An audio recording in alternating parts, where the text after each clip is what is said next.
The private sector is the part of the economy, sometimes referred to as the citizen sector, which is owned by private groups, usually as a means of enterprise for profit, rather than being owned by the state.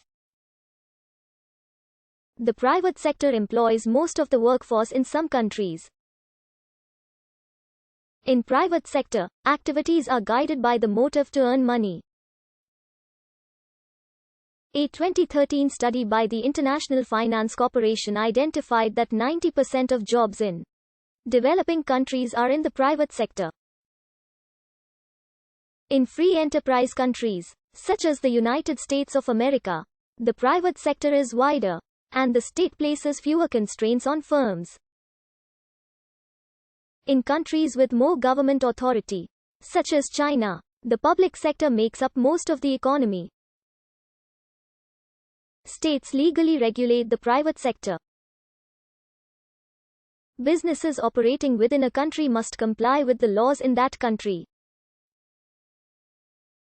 In some cases, usually involving multinational corporations that can pick and choose their suppliers and locations based on their perception of the regulatory environment, local state regulations have resulted in uneven practices within one company. For example, workers in one country may benefit from strong labor unions, while workers in another country have very weak laws supporting labor unions, even though they work for the same employer. In some cases, industries and individual businesses choose to self-regulate by applying higher standards for dealing with their workers, customers, or the environment than the minimum that is legally required of them. There can be negative effects from the private sector. In the early 1980s, the Corrections Corporation of America pioneered the idea of running prisons for a profit. Today, corporate-run prisons hold 8% of America's inmates.